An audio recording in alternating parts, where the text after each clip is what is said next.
కాళేశ్వరం సంబంధించి కేసు కూడా రాజకీయ పరంగా దుమారం రేపుతా ఉంది. హైకోర్టు కూడా స్టే ఇవ్వడం అయితే జరిగింది. అక్టోబర్ 7 దాకా ముట్టుకోవద్దు, అలాంటి ఏం కూడా చేయొద్దు అన్నట్టుగా ఇటు కాంగ్రెస్ గవర్నమెంట్కి కొద్దిగా హెచ్చరికలు లెక్కనే జారీ చేయడం అయితే జరిగింది.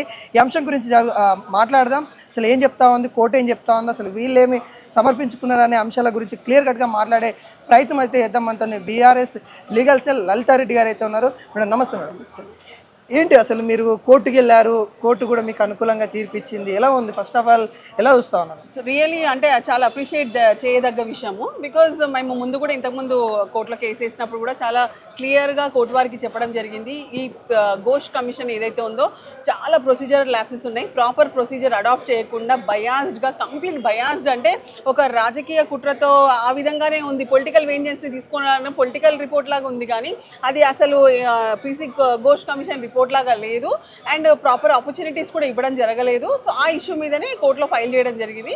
దాని తర్వాత హౌఎవర్ అక్టోబర్లో వేశారు. అప్పుడు కూడా పర్టికులర్గా ఏజీ గారిని అడగడం జరిగింది, మీరు ఏం చేయబోతున్నారు, ఏంటి క్లారిటీ ఇవ్వమంటే, లేదు మేము అసెంబ్లీలో పెడతాం, ఇంకా 6 months టైం ఉంది, సంథింగ్ అలాంటి విషయాలే జరిగినాయి. కానీ సడన్గా అనుకోకుండా మళ్ళీ మీరు చూసారు, సాటర్డే సండే పెట్టేసి అసెంబ్లీ పెట్టి దాంట్లో ఇచ్చేసి మళ్ళీ నిన్న ఒక జియో పాస్ చేశారు. జియో పాస్ చేసి దాని ప్రకారం కూడా కావాలని ఏదో విధంగా ఇరికించాలి, సిబిఐకి అప్పగించాలని చాలా ప్రయత్నాలు చేశారు. బట్ హౌఎవర్ కోర్టు అప్రిషియేట్ చేశారు. సో ఇంటరిమ్ అప్లికేషన్ ఫైల్ చేయడం వల్ల కోర్టు వచ్చే నెల 7వ తారీఖు వరకు స్టే ఇచ్చింది. ఆ స్టే ప్రకారం ఏంటంటే పీసీ ఘోష్ కమిషన్కి సంబంధించిన రిపోర్ట్ కానీ, ఫైండింగ్స్ కానీ, ఎలాంటి విషయాలని కూడా ఎలాంటి ఏ డిపార్ట్మెంట్ కానీ, గవర్నమెంట్ కానీ, అసెంబ్లీ కానీ, ఏ అథారిటీ కానీ యూజ్ చేయడానికి లేదు అని అంత ఖచ్చితమైన ఆర్డర్ వచ్చింది. అంటే ఎట్లా చూస్తాను, పీసీ ఘోష్ కమిషన్ ఇచ్చిన నివేదిక ఏదైతే ఉందో సిబిఐకి ఇస్తా అని చెప్పారు. సిబిఐకి ఇవ్వడం వల్ల బీఆర్ఎస్ పార్టీకి ఏమైనా నష్టం అవుతుందా?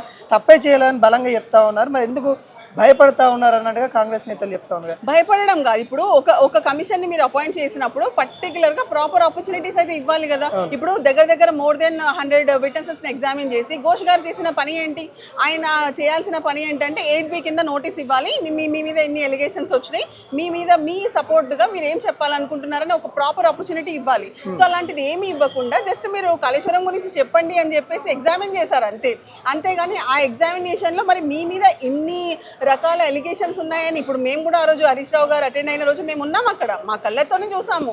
అసలు ఖచ్చితంగా కాళేశ్వరం గురించి చెప్పండి, what you want to say అని అన్నారు. So about Kaleshwaram and it's project, ఎంత కష్టపడి ఆ ప్రాజెక్ట్ కట్టారు, ఏమేం చేశారు, దానివల్ల ఎంత లాభం అయింది, అలాంటి విషయాలను మాత్రమే సబ్మిట్ చేయడం జరిగింది. సబ్సిక్వెంట్లీ ఘోష్ గారు ఏం చేయాలి, ఇంతమంది విట్నెసెస్ మీకు అగేన్స్ట్గా ఇంత చెప్పారు, సో దీనికి సంబంధించి ఇన్ని డాక్యుమెంటరీ ఎవిడెన్సెస్ ఉన్నాయి, so what you want to say అని చెప్పి ఒక ఆపర్చునిటీ ఇవ్వాలి. అది 8B కింద ఒక నోటీస్ ఇస్తే 8C కింద మళ్ళీ ఏంటంటే లీగల్ కౌన్సిల్ని కానీ ఒక లీగల్ రిప్రజెంటేటివ్ని పెట్టుకునే ఆపర్చునిటీ ఉంటుంది, క్రాస్ ఎగ్జామినేషన్ చేసే ఆపర్చునిటీ ఉంటుంది. సో అలాంటి ఏమీ ఇవ్వకుండా కంప్లీట్గా ఫండమెంటల్ రైట్స్కి అగెయిన్స్ట్గా బిహేవ్ చేసుకుంటూ ఈ పీసీ కమిషన్ రిపోర్ట్ ఏదైతే ఉందో అది వెలుగులోకి వచ్చింది. ఆ వెలుగులోకి వచ్చిన దాన్ని అది కంప్లీట్గా తప్పు కాబట్టి ప్రొసీజరల్ ల్యాప్సెస్ ఉన్నాయి, అది చెల్లదు అని చెప్పేసి రిట్ పిటిషన్స్ వేయడం జరిగింది. మీరు అన్న క్వశ్చన్ ఏంటి అంటే, ఇప్పుడు సిబిఐకి అప్పగించడం ద్వారా తప్పు ఏంటంటే, అసలు ఫస్ట్ ఆఫ్ ఆల్ ఆయన రిపోర్ట్లో ఏముంది, ఆయన రాసింది ఏంటి, ఆయన ఎంక్వైరీ ఏంటి, రెండు తరఫుల్లో విని ఒకవేళ ఆయన రిపోర్ట్ ఇస్తే దట్ ఈస్ ఫైన్. కానీ అలా జరగలేదు కదా, completely one sided, it is totally biased report. So అలా జరిగినప్పుడు ఖచ్చితంగా ఆ రిపోర్ట్ ఆధారంగా ఒకవేళ సిబిఐకి ఇస్తా అంటే ఏ విధంగా ఇస్తారు? సో అలా ఇవ్వడానికి లేదనేది మాది. ఆచితూచి అన్నీ కూడా రాసాము, అందుకే 650 పేజీలు అయింది. రామాయణం కూడా ఇంత పెద్దగా ఉండదు కావచ్చు, వీళ్ళ కుటుంబ రామాయణం మొత్తం ఇలానే ఉన్నది అనుకుంటే చెప్తా ఉన్నారు కదా, దాన్ని ఎలా చూస్తా ఉన్నారు? అంటే నిజంగా కూడా చూస్తే కాళేశ్వరం అనేది దేశ చరిత్ర, మొత్తం ప్రపంచంలోనే అంటే అతి పెద్ద లిఫ్ట్ ఇరిగేషన్, అంత మంచి పేరు తెచ్చుకున్న ప్రాజెక్ట్ని కావాలని చెప్పి ఈ కుట్రలతోటి, మీకు గుర్తుండే ఉంటుంది రేవంత్ రెడ్డి గారు పదవిలోకి రాగానే కాళేశ్వరంని కలంకం లాగా ఇచ్చేసి, అంటే కేసీఆర్ గారి ఆనవాళ్ళు లేకుండా చేద్దామని ఒక పట్టుపట్టిండు. అదే పట్టుపట్టిన విధంలో ఇప్పుడు ఈ రిపోర్ట్ చూస్తే అంటే మొత్తం కుటుంబ చరిత్ర రాయాల్సిందేంటి, వాళ్ళు ఎంక్వైరీ చేయాల్సిన పద్ధతి ఏంటి, ఆ కాళేశ్వరం గురించి, కాళేశ్వరం ప్రాజెక్ట్ గురించి, అందులో ఏమేమి జరిగింది, ఎక్కడెక్కడ ఏంది, అలాంటి జరగాలి. సో అలా జరగకుండా ఏదో అసెంబ్లీలో మేము ఇష్టం వచ్చినట్టు మాట్లాడేస్తామంటే కాదు కదా. పర్టికులర్గా as per law legal points ఏంటి, దాని ప్రకారం ఏం జరిగింది, స్టెప్ బై స్టెప్ ఏం ఫాలో అవ్వాలి. ఇప్పుడు 1952 ఎంక్వైరీ యాక్ట్ కమిషన్ అది. సో దాని ప్రకారం అప్పట్లోనే ఏ ప్రొసీజర్ ఫాలో కావాలని చాలా ఖచ్చితంగా రాసి ఉంది. దాని తర్వాత కూడా సబ్సిక్వెంట్లీ ఎల్కే అద్వానీ గారి కేసు తీసుకున్న, కిరణ్ బేడి కేసు తీసుకున్న, ఎన్నో జడ్జిమెంట్లు సుప్రీం అంటే అపెక్స్ కోర్ట్ నుంచి వచ్చాయి. వచ్చాయి. సో ఇన్ని వచ్చిన తర్వాత కూడా మరి ఆ పర్టిక్యులర్ రిపోర్ట్ రాసిన ఘోష్ గారికి మరి ఇవన్నీ ప్రొసీజర్ ఎందుకు ఫాలో కాలేదు? అంత భయమైంది. మరి ఆపర్చునిటీ ఇవ్వడానికి భయమైంది. ఫస్ట్ ఆఫ్ ఆల్ ఇప్పుడున్న గవర్నమెంట్ చెప్పాల్సిన విషయం ఏంటంటే మీరు ఆపర్చునిటీ ఎందుకు ఇవ్వలేదు, ఆపర్చునిటీ ఇవ్వడానికి ఎందుకు భయపడుతున్నారు? మేము ఎక్స్ప్లెయిన్ చేస్తాం కదా, ఎక్స్ప్లెయిన్ చేసి ప్రాపర్ డాక్యుమెంట్స్ అన్ని సబ్మిట్ చేసిన తర్వాత ఒక లీగల్ ప్రకారంగా వెళ్ళాలి.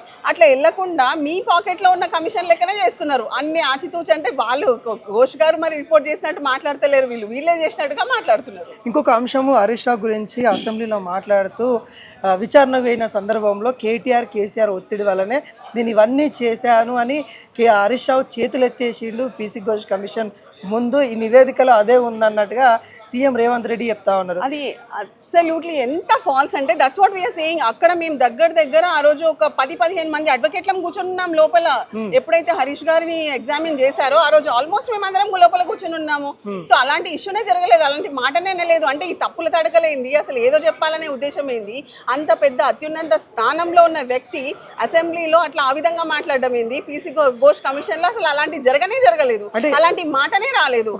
మేమందరం కూడా ప్రత్యక్ష సాక్షులం, నేను కూడా ప్రత్యక్ష సాక్షి. సీఎం హోదాలో ఈ విధంగా మాట్లాడడం అంటే ఒక అబద్ధాలు చెప్తా ఉన్నారని అంటున్నారా మీరు? ఒక సీఎం హోదాలో ఖచ్చితంగా అసలు ఇప్పుడు హరీష్ రావు గారు ఎప్పుడైతే ఆయన ఎగ్జామిన్ చేశారో ఆ టైంలో ఎవిడెన్స్ ఇచ్చిన రోజు మేము ఉన్నాం అక్కడ, మేమందరం మా కళ్ళ ముందు జరిగింది. ఓకే, జస్ట్ ఏంటి కాళేశ్వరం గురించి చెప్పండి, what you want to say about Kaleshwaram project అని అడిగారు. సో దానికి సంబంధించిన పాయింట్స్ ఏదైతే ఉందో అవన్నీ తను అడగడము తిని చెప్పడం జరిగింది. అంతేగాని అసలు ఇప్పుడు మీరు అన్నట్టుగా అసలు అలాంటి వర్డ్స్ ఏమి అక్కడ రాలేదు. అసలు రాకుండా మరి అలా మరి ఏ విధంగా అలాంటి కామెంట్ చేస్తున్నారో ఐఎమ్ జస్ట్ పజల్. బికాజ్ ఆ రోజు రేవంత్ రెడ్డి గారు లేరు అక్కడ, మేమున్నాం అక్కడ, మేము చూసాం, మేము కళ్ళతో చూసాం అక్కడ ఏం జరిగింది అనేది. సిబిఐ లాంటి సంస్థలు ఏవైతే ఉన్నాయో బీజేపీ అనుకూలంగా పనిచేస్తూ ఉన్నాయి, బీజేపీతో టైఅప్ అయ్యి అక్కడ నరేంద్ర మోడీ ఏం చెప్తే అవే చేస్తూ ఉన్నాయి. ఇక్కడ తెలంగాణలో కాదు వేరే రాష్ట్రాల్లో కూడా ఇవే జరుగుతూ ఉన్నాయని రాహుల్ గాంధీ అంటా ఉన్నాడు. ఇక్కడేమో రేవంత్ రెడ్డి ఏమో మళ్ళీ సిబిఐకి ఇస్తా ఉన్నాను, బంతి మీ కోర్టులో ఉంది, మీరు ఏం చేస్తారో చేసి చూడండి అన్నట్టుగా రేవంత్ రెడ్డి చెప్తా ఉన్నారు. ఎట్లా ఇవి లీగల్గా ఎట్లా చూడొచ్చు వీటిని మనం? అంటే మీరు అదే మీరన్న మాటల్లోనే క్లియర్గా తెలుస్తుంది కదా. ఇప్పుడు సిబిఐ అనేది రియల్గా కూడా మోడీ ఈడీ సిబిఐ ఇవన్నీ రాహుల్ గాంధీ అంటున్నారు. ఆ విషయాలన్నీ కూడా రాహుల్ గాంధీని అనుకుంటూ వచ్చిండు. అంటే ఇప్పుడు వీళ్ళ స్టాండ్ అనేది వీళ్ళే చెప్పాలి. అక్కడ రాహుల్ గాంధీ ఒక మాట అంటారు, ఇక్కడ రేవంత్ రెడ్డి ఒక మాట అంటారు, మళ్ళీ తన దాకా వస్తే రేవంత్ రెడ్డి ఒక మాట అంటారు, మళ్ళీ సిబిఐ గురించి కానీ ఇప్పుడు ఉత్తమ్ కుమార్ రెడ్డి గారు కానీ ఇప్పుడు ఏదైతే ఈ కమిషన్స్ అన్ని ఎంక్వైరీస్ ఏవైతే అంటున్నారో ఈ కమిషన్స్ ఒకవేళ పెడితే కూడా అసలు ఏంటి కాన్స్టిట్యూషనలా అన్కాన్స్టిట్యూషనలా సిబిఐకి ఇవ్వడం అనే విషయాలు కూడా వీళ్ళు ఎన్నో రకాలుగా అగేన్స్ట్గా చెప్పిన వాళ్ళు. మళ్ళీ ఇప్పుడు ఈ విషయం వచ్చేసరికి మరి అంత సపోర్టివ్గా మాట్లాడుతుండడం అయితే ఈ రెండు కోణాలని ఏదైతే ఇట్స్ నాట్ కరెక్ట్. ఇంకోటి అంటే బడ్జెట్ కాడ అంటే కాళేశ్వరం కేటాయించిన బడ్జెట్ విషయాన్ని కూడా తెరపైకి వస్తూ ఉంది. కాళేశ్వరం కార్పొరేషన్ అని తీసుకుని వచ్చి దాదాపుగా 83,000 కోట్ల కంటే ఎక్కువ అప్పు తీసుకొచ్చిర్రు కేంద్ర గవర్నమెంట్ నుండి. 11% ఇంట్రెస్ట్తో తీసుకుని వచ్చిర్రు. ఎక్కడన్నా తీసుకొచ్చిర్రా?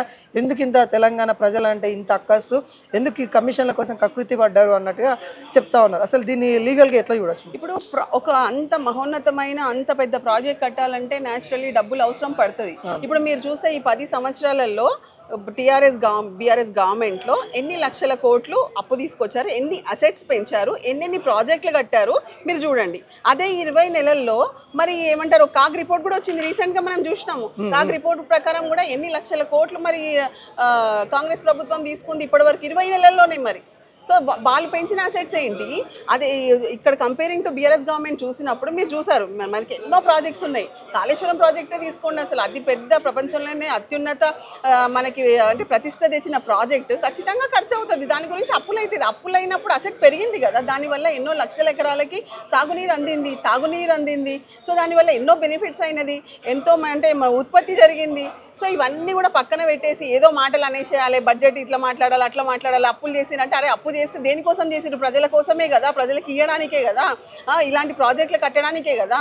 సో దానివల్ల పోయిందేమో, దాని తర్వాత రాబడి వచ్చిందా లేదా, ఇన్కమ్ వచ్చిందా లేదా, ఇన్కమ్ డిరైవ్ అయిందా లేదా, దట్ ఈస్ ఇంపార్టెంట్. అవన్నీ జరిగినాయి కదా. ఇంకొక అంశం అంటే తెలంగాణ ప్రజలు కానీ లేకుంటే కాంగ్రెస్ నేతలు కానీ అంటూ ఉన్నారు కేసీఆర్ మౌనంగా ఉండడం అర్ధ అంగీకారము, తన మౌనంగా ఉండడం సగం అంగీకరిస్తూ ఉన్నాడు తను, అందుకే ఈ మౌనము అని అంటూ ఉన్నారు. అసలు ఏంటి కేసీఆర్ మీ లీగల్ సెల్తో ఎలా అప్రోచ్ అవుతా ఉన్నారు, అసలు ఏం జరుగుతూ ఉంది బీఆర్ఎస్ పార్టీ? మౌనం అంగీకారం అనే విషయము ఏదైతే మాట్లాడుతున్నారో అంటే అదంతా వాళ్ళ చేతకానితనము, వాళ్ళు కావాలని ఏదో విధంగా ఇరికించాలనేసి సార్ మౌనంగా ఉన్నంత మాత్రాన ఏదో అంగీకారం అనే మాటలు ఇవన్నీ తప్పుడు ఆలోచనలు, తప్పుడు మాటలు. సో అలాంటిది ఏమీ లేదు. కేసీఆర్ గారు ఆల్రెడీ స్టార్టింగే చెప్పారు, గవర్నమెంట్ మారింది, ఒక ఆపర్చునిటీ ఇస్తున్నా, let them do it, let them rule it అని చాలా చక్కగా ఓపెన్ చెప్పారు కదా, ఓపెన్ ప్లాట్ఫామ్ మీద చెప్పారు. చెప్పిన తర్వాత కూడా ఆల్వేస్ యూ వాంట్ లైక్ వెళ్ళి ఏదో విధంగా ఏదో మాటలు అనాల్సిన అవసరం లేదు. అర్ధంగీకారం ఎందుకు అవుతుంది? ఇప్పుడు మీరు వేసిండ్రు కదా ఈ కమిషన్లు, ఈ రిపోర్ట్లు, ప్రజలు కూడా చూస్తున్నారు కదా ఏది నిజం ఏది అబద్ధం అని చెప్పి. అంటే వాళ్ళు మాట్లాడినట్టుగా ఇష్టం వచ్చినట్టుగా మాట్లాడేసి అంటే ఏమంటారు అన్నెసెసరీ అలిగేషన్స్ పెట్టాల్సిన అవసరం ఏముంది? వాట్ ఎవర్ ఇట్ ఈస్, మనం కళ్ళతో చూస్తున్నాం, మన కళ్ళ ముందు కనిపించే ప్రాజెక్టు. మీరు కంపేరింగ్ టు పోలవరం చూడండి, మరి పోలవరం ఏమైంది? ఇది దగ్గర దగ్గర ఇన్ని సంవత్సరాల 10 సార్లు కూలింది కదా. మళ్ళీ రీసెంట్గా కూడా 2,000 కోట్లు ఏదో రిపేర్కి ఇచ్చిరంట. మళ్ళీ ఓవరాల్ రిపేర్స్ ఒక 7,000 కోట్లు అవుతుందంట. మరి ఈ ఎన్డీఎస్ఏ కానీ ఏ సంస్థలు కానీ ఏ గవర్నమెంట్ కానీ మరి దాని వెనుకబడతలేదు, పోలవరం కట్టిన వాళ్ళ గురించి చెప్తలేరు. మరి ఆ విషయం ఏంటి? ఇప్పుడు వేరే మనం కాళేశ్వరంలోకి ఆల్రెడీ నడుస్తుంది, దానివల్ల బెనిఫిట్ పొందింది, ప్రజలందరూ కూడా హ్యాపీగా ఉన్నారు. సో ఇట్లాంటి ప్రాజెక్ట్ని పక్కన పెట్టేసి మీరు అనవసరంగా ఏదో చెప్పాలి, కామ్గా ఉన్నారు, అది అర్ధంగీకారం అనడం అయితే అసత్యం. ఫైనల్గా కాళేశ్వరం సంబంధించిన కేసు నెక్స్ట్ ఏంటి? లీగల్ పరంగా కావచ్చు, లేకుంటే ఏదైతే కాంగ్రెస్ చేస్తున్న ఆరోపణల పరంగా కావచ్చు, నెక్స్ట్ ఏంటి అంటే ఏం చెప్తారు? ఖచ్చితంగా ఘోష్ కమిషన్ రిపోర్ట్ ఏదైతే ఉందో అది కంప్లీట్ ఇల్లీగల్ అని విషేట్ అయిపోతుంది, అది క్యాన్సిల్ చేసేస్తారు. అది అసలు చెల్లదు ఆ report, because proper procedure follow కాలేదు. సెక్షన్ 8B 8C కింద ఆపర్చునిటీ ఇవ్వలేదు కాబట్టి అసలు ఆ రిపోర్ట్ని పరిగణలోకి తీసుకోవాల్సిన అవసరం లేదు. నేను ఇంకో విషయం చెప్పాలనుకుంటున్నా, ఈరోజు ఆర్గ్యుమెంట్స్ జరిగినప్పుడు కూడా చాలా నాగ్గా కావాలని చెప్పి గవర్నమెంట్ తరఫు నుంచి ట్విస్ట్ చేయడానికి ట్రై చేశారు. పీసీ ఘోష్ కమిషన్ రిపోర్ట్కి ఆధారంగా మేము సిబిఐకి అప్పగించలేదు, ఎన్డీఎస్ఏ రిపోర్ట్ మీద మేము ఇస్తున్నామనేసి ఇచ్చామన్నారు. ఒక జీవో వేశారు. నిజంగా అసలు ఎంత ఆశాస్పదం అంటే మీకు ఆ జీవో మీకు పంపిస్తాను నేను. జీవోలో పారా 8లో చాలా క్లియర్గా ఉంది NDSA report and PC commission report ఆధారంగా సిబిఐకి అప్పగిస్తున్నామని. ఓపెన్ కోర్టులో కూడా ఈరోజు ఆ విధంగా మిస్గైడ్ చేయడం జరిగింది, మిస్రిప్రజెంటేషన్ చేస్తున్నారు, కోర్టును కావాలని మిస్లీడ్ చేస్తున్నారు. This is not correct. నేను చెప్తున్నాను కదా, ఖచ్చితంగా ఈ పీసీ కమిషన్ ఘోష్ రిపోర్ట్ ఏదైతే ఉందో అది చెల్లదు. ఖచ్చితంగా కోర్టు న్యాయస్థానం ఆ రిపోర్ట్ని కొట్టేస్తుంది. Thank you. చూసారు కదండి, ఫైనల్గా అంటే ఏదైతే పీసీ ఘోష్ కమిషన్ ఇచ్చిన నివేదిక ప్రకారము ప్రాసెస్లో వెళ్ళలేదు. వాళ్ళు అక్కడ కేసీఆర్కి ఒక అవకాశం ఇచ్చి ఉండాల్సింది, అక్కడ అవకాశం ఇవ్వలేదు. ఇక్కడ కక్షపూరితంగానే ఈ విధంగా చేస్తూ ఉన్నారన్న కోణంలో అయితే చెప్తా ఉన్నారు.